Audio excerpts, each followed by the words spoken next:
Olá, sejam todos muito bem-vindos. Esse é o CB Agro, programa do Correio Brasiliense, presente em todas as plataformas digitais. Chegamos até você pela TV, podcast e redes sociais. Se ligue e participe aqui com a gente em nossas lives do Correio, que você pode escolher Facebook, Twitter ou YouTube. Lembrando que o CB Agro é uma parceria do Correio Brasiliense e da TV Brasília. Eu sou Vicente Nunes e aqui comigo no estúdio hoje Sérgio Leitão, diretor executivo do Instituto Escolhas. Muito bem-vindo ao CB Agro, é uma honra tê-lo aqui conosco, Sérgio. A gente já vinha tentando essa entrevista há algum tempo, né? As agendas não fechavam, mas finalmente a gente conseguiu trazê-lo aqui ao programa. Muito obrigado. E eu queria começar conversando com você sobre COP26, né? A gente está encerrando hoje a Conferência do Clima, né, da Organização das Nações Unidas. O Brasil fechou uma série de acordos, ainda há um descrédito em relação ao país. Como você avalia a participação do Brasil na COP26 e quais os impactos dos acordos que o Brasil fechou nessa conferência? Vicente, meu caro, obrigado pelo convite.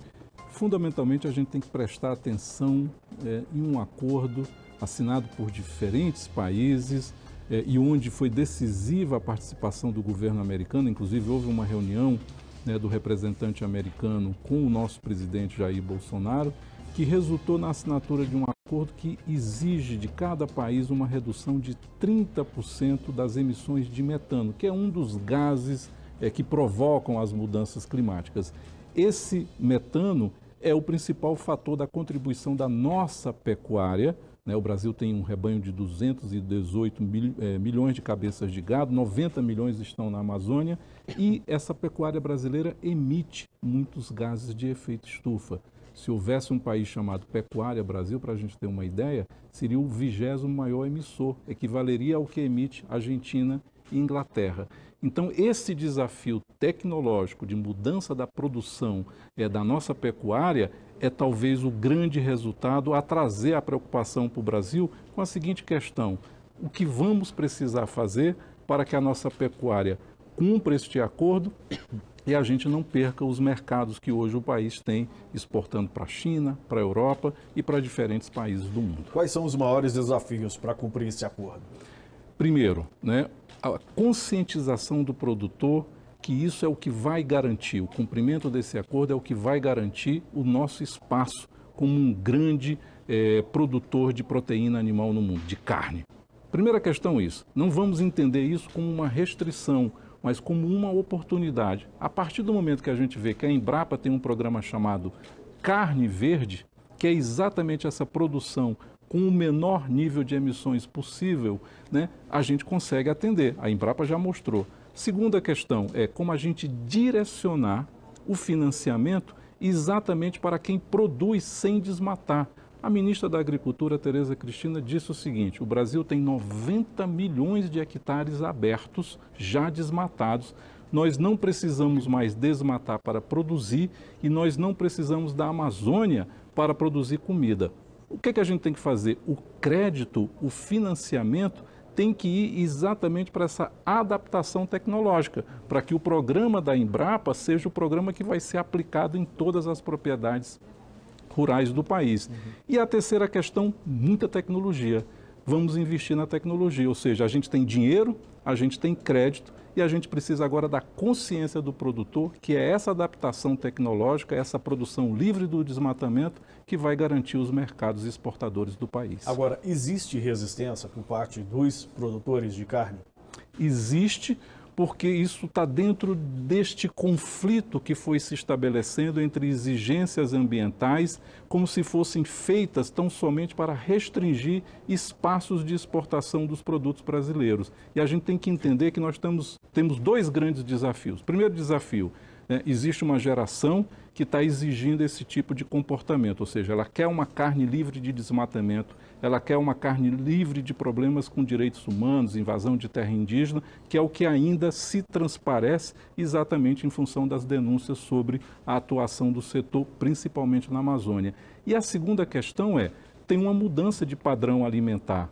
Existe cada vez mais jovens se voltando para a carne vegetal, que é produzida em laboratório, para as dietas vegetarianas, inclusive em função da saúde. Essa dupla dinâmica de uma cobrança de padrões ambientais e de uma mudança de padrão alimentar vai trazer uma pressão que a nossa agricultura precisa se adaptar. E isso senão perde o mercado. Senão perde o mercado. É a alimentação saudável e sustentável. E sustentável. Né? E isso não precisa ser visto como uma perda de oportunidade pelo país. Pelo contrário, né? Temos um dado, 170 bilhões de dólares é o mercado mundial de produtos amazônicos, como pimenta, né, açaí. Isso quem está se beneficiando hoje são países asiáticos. O Brasil, desses 170 bilhões de dólares, Vicente, participa, para você se espantar, com meros 300 milhões de dólares, ou seja, menos de 1%.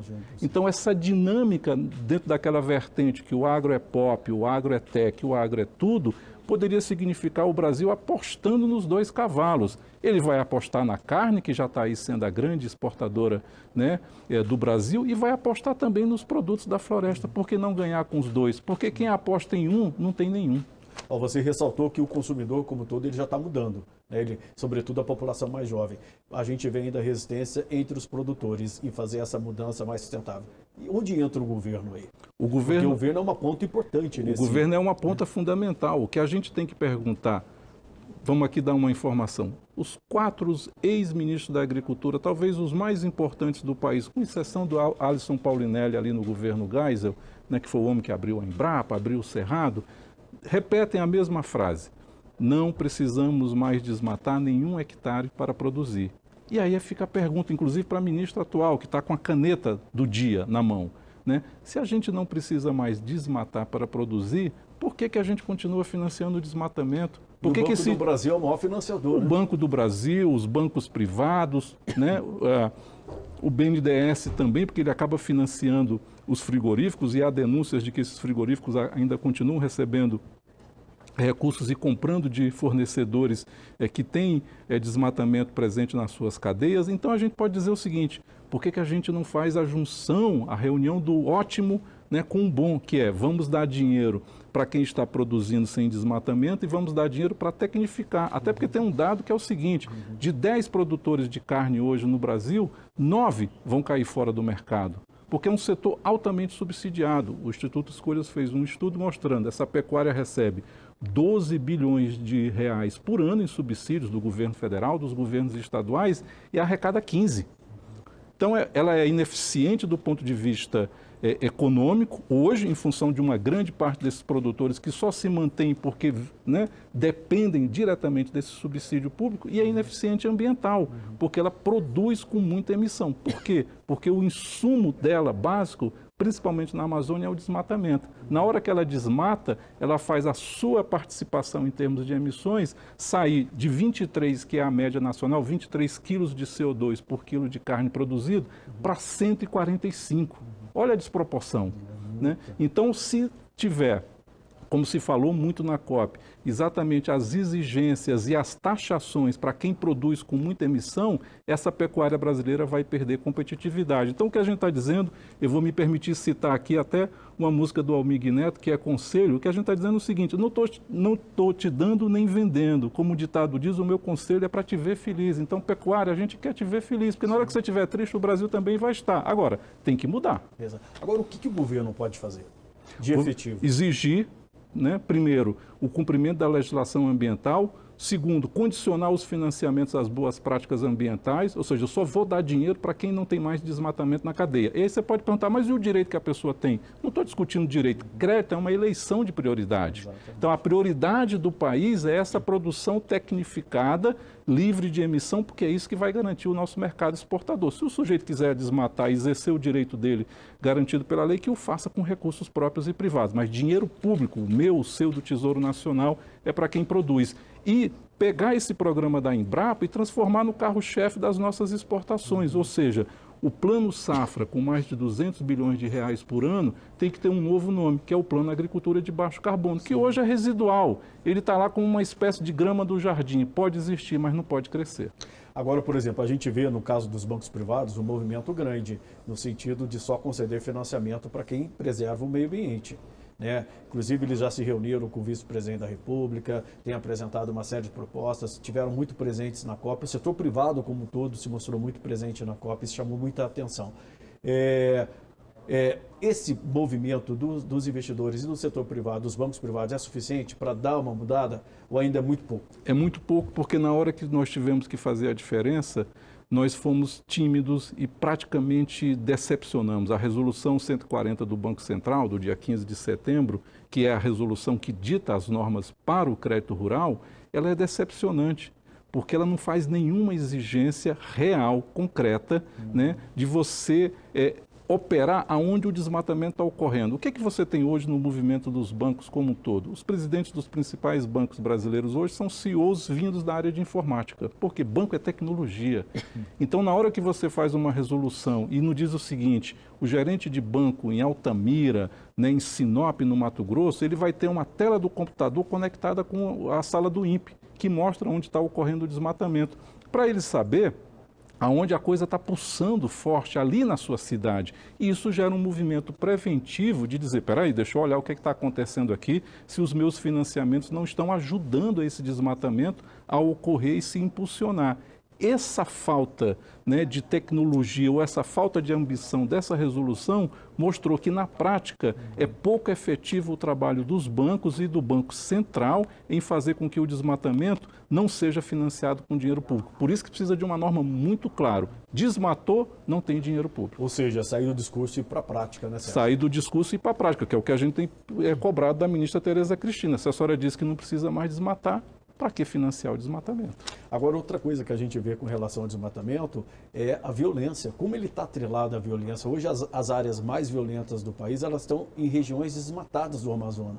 Não é isso? Exatamente. Você tem, primeiro, uma violência muito grande, porque para você ocupar uma terra pública, e esse desmatamento acaba acontecendo, né, em terras que são da União ou dos governos estaduais, e você tem verdadeiras organizações criminosas que movimentam, né, um mercado de ocupação de terras públicas que depois acabam sendo tituladas pelo governo. Esse é o grande problema. Uma outra vertente disso vamos parar de ficar dando regularização fundiária, porque isso retroalimenta este movimento, né, de ocupação de espaços territoriais que são do governo. E isso se faz com violência. É muito assassinato, como aconteceu nos anos 70, quando se abriu, né, as estradas na Amazônia, e esse movimento agora é retroalimentado. Tanto que nos últimos dias houve novas denúncias de violência no estado do Pará e em outros estados amazônicos, e você tem uma questão, inclusive, ligada muito às atividades da mineração ilegal, movimentando, inclusive, cadeias criminosas ou cartéis criminosos, como é o caso do PCC, que estão operando fortemente na Amazônia. Então, na Amazônia, desmatamento e crime organizado andam de mão dadas. Agora, a gente não vê o presidente da República, que é a maior autoridade do país, falando, né, falando contra esse tipo de movimento de desmatamento, de violência. Muito pelo contrário, o discurso é de incentivar, né? O presidente presta um desserviço, traz prejuízos econômicos ao país, não só ambientais, né, e traz prejuízos reputacionais que se traduzem também em prejuízos econômicos, porque a partir do momento que os nossos produtos estão ameaçados de serem taxados, exatamente porque a visão do mundo hoje é que eles são produzidos com uma alta taxa de desmatamento e com graves problemas sociais. Então isso vai onerar o nosso agro, e o que a gente precisa ter, Vicente, é uma visão de país desses problemas. O problema não é ambiental, o problema não é econômico, o problema não é social. Ele é o problema com esses três componentes reunidos numa questão só. Sendo que, do ponto de vista do país, isso significa travar as nossas exportações, prejudicar a nossa balança comercial e significar desemprego aqui dentro, porque essa cadeia do agro é muito importante economicamente. Então, nós estamos pensando que o problema precisa ser visto sob essa ótica para que, juntando o setor produtivo, a sociedade civil, os bancos, a mídia, a gente se faça a seguinte pergunta: o que é que a gente pode fazer para solucionar o problema do desmatamento, do financiamento, da tecnologia, para que o Brasil não seja o grande prejudicado? A visão do presidente hoje é um atraso e significa prejuízo para o país. Onde entra o Congresso aí? O Congresso é a casa do povo. Teoricamente, ele tem que representar o que o povo quer. Mas a gente vê vários projetos no sentido contrário, né, de proteção ambiental. Por exemplo, agora teve um projeto aí que regulariza terras desmatadas, griladas, até 2028. Você está dando um prazo para a pessoa grilar e desmatar terras. É inaceitável isso, não é? É inaceitável, até porque a gente precisa lembrar que foi feito medidas similares pelo Congresso, tanto no governo Lula, né, como no governo Temer. Ou seja, o que é que justifica em menos de 20 anos 3 governos fazerem, e diferentes legislaturas fazerem uma medida que significa, no governo Lula foram 60 milhões de hectares, isso dá a soma da França e da Alemanha, né, que são os 2 maiores países da Europa, ou a Califórnia e o Texas, que são os 2 maiores estados americanos. No governo Temer foi feita uma nova medida e uma terceira agora. Ou seja, você está dando continuadamente um estímulo. É como se o governo dissesse: desmate, invada, que o governo garante. Você institucionaliza, institucionaliza isso, né? É a atualização daquele slogan: plante que o governo garante. Agora nós temos desmate que o governo garante. Sendo que isto, olhando a dinâmica do mundo hoje, que pede exatamente uma carne livre do desmatamento e uma carne livre de problemas com direitos humanos, é um tiro no pé. Né? Ou seja, o Congresso precisa enxergar que ele não pode ser o patrocinador de interesses residuais, né, de quem vê a Amazônia ainda como um espaço a ser ocupado, como era uma propaganda do governo nos anos 70. Aliás, em 71, há 50 anos atrás. Era assim: venha para a Amazônia, o maior pasto do mundo. Você terá dinheiro público e todo o apoio para que isso aconteça. 50 anos depois, em 2021, esse discurso dos anos 70 não tem mais lugar. No mundo, pode ter em setores retrógrados da política brasileira, mas no mundo isso significará que a gente ficará de fora, como a gente tem ficado hoje. A gente virou uma espécie de pária internacional exatamente pelas atitudes. E a gente precisa pensar que, independente das atitudes do presidente, tem um país a ser olhado.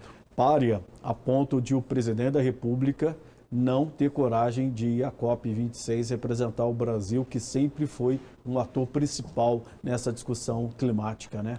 Porque nós temos a rara felicidade de termos as duas dinâmicas, ou seja, como a gente é um país grande, né? Como a gente já desmatou muito, e hoje tem estudos, inclusive do Instituto Escolhas, mostrando que a gente não precisa mais desmatar para produzir, a gente consegue ganhar com as duas vertentes. A gente consegue ser um grande produtor de comida, que é fundamental para o mundo, né? Tá aí a China consumindo isso cada vez mais em função do enriquecimento da sua população, e a gente também tem a Amazônia, que é o nosso passaporte para as discussões mundiais. O valor de face do Brasil hoje no cenário internacional se mede exatamente por ser o detentor da maior floresta tropical do mundo. Quando a gente queima esses dois ativos, contaminando nossas exportações agrícolas e desmatando a Amazônia, a gente joga fora os nossos trunfos. Pois é, mas aí você vê o ministro do Meio Ambiente indo à COP dizendo que onde tem floresta tem miséria. Não é uma contradição isso? Porque floresta em pé vale muito, não vale? Vale ouro, né? E o que os estudos na Amazônia mostram é que exatamente onde se desmatou, você tem pobreza, né? A gente tem um estudo do Instituto Escolhas mostrando que, por exemplo, a mineração não trouxe nenhum benefício do ponto de vista de melhoria do PIB dos municípios amazônicos, dos indicadores de saúde e educação. Ou seja, a discussão não é essa, a discussão é como é que a gente rentabiliza a floresta, gera oportunidades de renda para essa população que está ali, garantindo a melhoria dos seus indicadores sociais e livrando-as da violência. Porque, por exemplo, Altamira, onde se fez a hidrelétrica de Belo Monte, é um dos municípios hoje do Brasil, do ponto de vista per capita e relativo, com maior índice de violência. Então a gente poderia dizer: a hidrelétrica também não traz felicidade, a hidrelétrica gera pobreza, a hidrelétrica gera violência. Então acho que a discussão tem que mudar de patamar e, infelizmente, o ministro Joaquim Leite está profundamente equivocado e errado.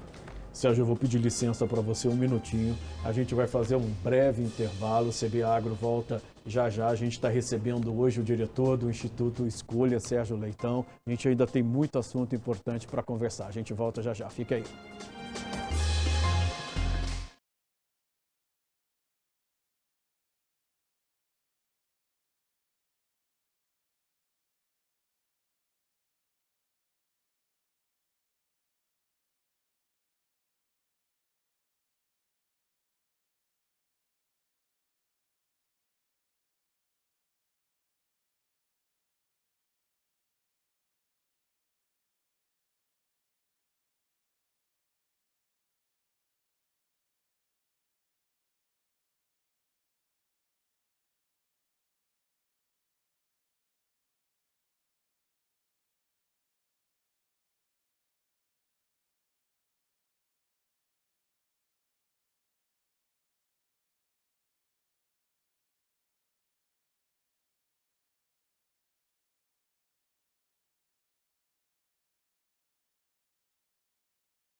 Estamos de volta com o segundo bloco do CB Agro, que hoje recebe o diretor executivo do Instituto Escolha, Sérgio Leitão. Sérgio, eu queria que você explicasse para quem está nos assistindo como o gado, a pecuária, contribui para a emissão de gás metano.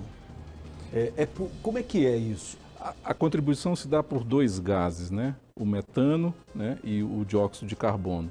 O dióxido de carbono se faz em função do desmatamento, que é esse dado que eu dei, que se houvesse um país chamado Pecuária Brasil, seria o 20º maior emissor de gases de efeito estufa, porque ela utiliza muito o desmatamento para o pasto. 90% do que é desmatado na Amazônia vira pasto. Esse é o dado. E a questão do metano tem muito a ver com aquilo que se chama tecnicamente as fermentações entéricas. Desculpa aqui quem nos assiste, é o arroto do boi. E isso pode ser mudado por técnicas que a Embrapa exatamente desenvolveu. Melhoria da pastagem, melhoria da alimentação do boi, a chamada integração lavoura, pecuária, floresta, que faz isso dramaticamente cair. Então essas duas contribuições é o que faz a pecuária ser uma grande emissora de gases de efeito estufa, que é o que provoca, né, o problema chamado da mudança climática. Agora, por exemplo, o Brasil assinando esse acordo na COP para reduzir a emissão de gás metano. Como é que ficam os acordos internacionais do país para exportação e conquista de novos mercados? Ficam condicionados e serão refletidos exatamente em função daquilo que o país fizer. Porque o que a gente tem que parar de acreditar que essas conversas são aquilo que se chamava, né, para inglês ver. Cada vez mais, à medida que você vai verificando o andamento das COPs do clima, essa foi a 26ª, significa 26 anos. Houve mudanças, primeiro de conscientização da sociedade, segundo de envolvimento do setor privado, terceiro aquilo que se chama hoje o compromisso do setor financeiro internacional de ter isso nos seus padrões de crédito. Ou seja, o que está acontecendo? Quem está acompanhando isso com os olhos da seriedade está ali participando do processo e arrumando a sua cozinha, para na hora que o restaurante tiver que funcionar sobre as novas diretrizes do cardápio, ele está adaptado e não perder a clientela. O Brasil comete um erro.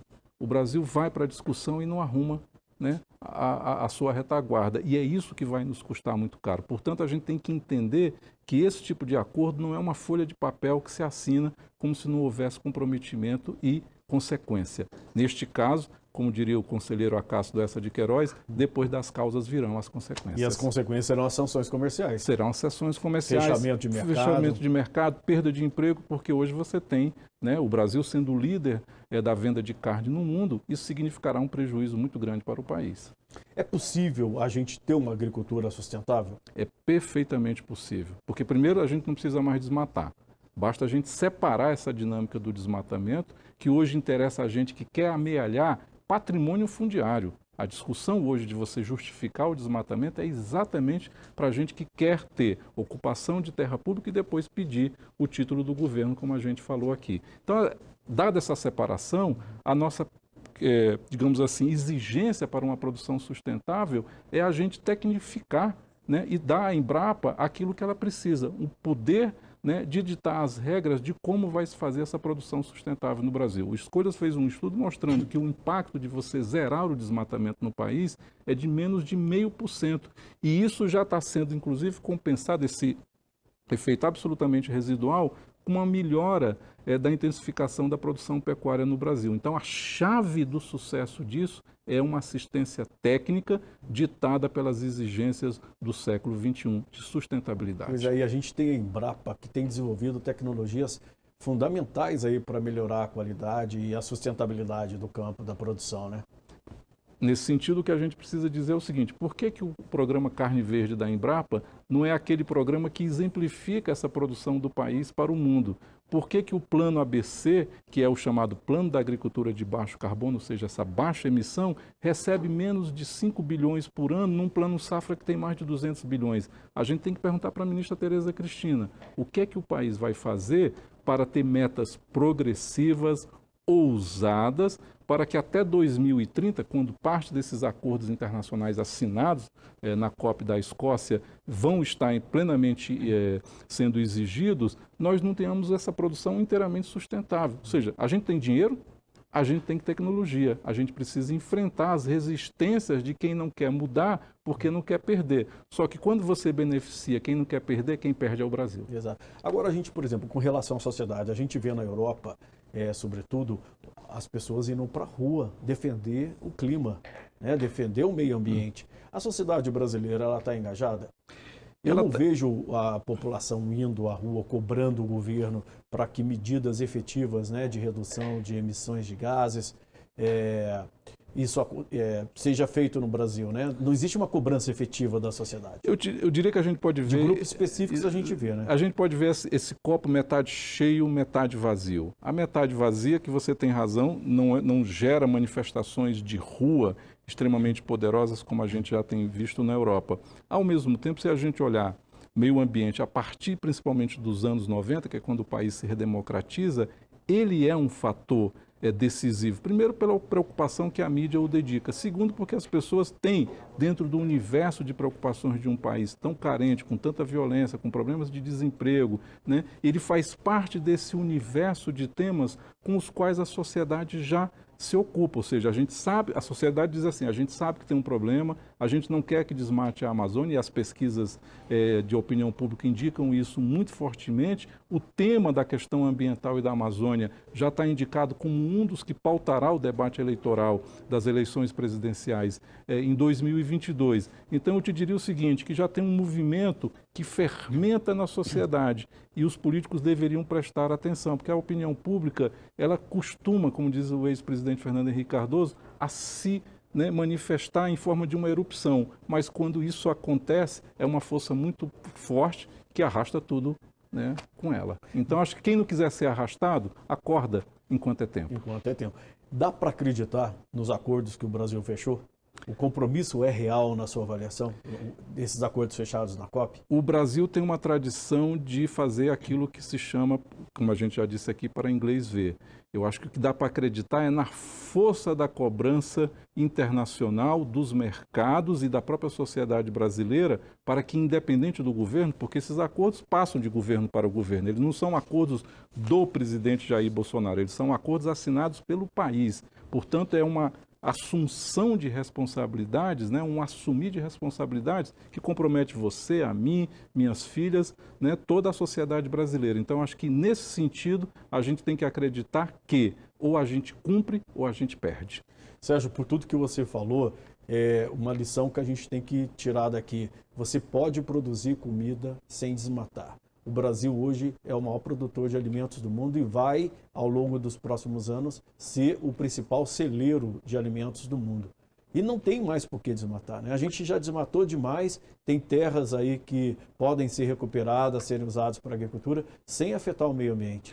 Muito pelo contrário. Eu acho que esse é o grande resultado de um acordo nacional. Vamos zerar o desmatamento, vamos financiar com dinheiro público quem está produzindo mais e melhor em áreas já desmatadas, vamos fazer esse incentivo tecnológico para que a gente torne a nossa agricultura campeã em sustentabilidade e vamos diversificar a nossa pauta de exportação. Não tem por que só apostar em soja e em carne, porque tem uma série de produtos amazônicos que compõem a chamada bioeconomia da floresta em pé, que tem esse mercado que é o futuro, que é o futuro, esse mercado de 170 bilhões de dólares, dos quais a gente participa com ridículos menos de 1%. Então essa diversificação é que vai garantir ao país esse lugar que ele tanto almeja de ser um grande exportador de comida. Comida em vários sentidos, porque tem aí toda essa necessidade de saúde que a geração jovem que está vindo está cobrando fortemente. Isso que vai garantir que o Brasil seja um grande produtor mundial de alimentos para o mundo. E tudo contribuindo para a redução da emissão de gases, né? Porque essa é a exigência, o drama da mudança climática. O Brasil está vivendo, Vicente, a terceira seca em menos de 20 anos. Não é mais uma crise. Por que a gente chama de crise uma coisa que se repete com graves prejuízos econômicos? Ou seja, o desmatamento está provocando menos chuva vinda da Amazônia sobre as regiões produtoras de comida do Sul e do Sudeste. Ou seja, a gente está vendo, né, a mudança climática já fazer parte do nosso dia a dia. Se ela faz parte do dia a dia, a gente tem que incorporar nas decisões de políticas públicas. Sérgio Leitão, diretor executivo do Instituto Escolhas, muito obrigado pela sua presença aqui no CB Agro. Já fica convidado para um próximo programa. Muito obrigado. O CB Agro fica por aqui. Obrigado pela companhia. Até a próxima. Tchau.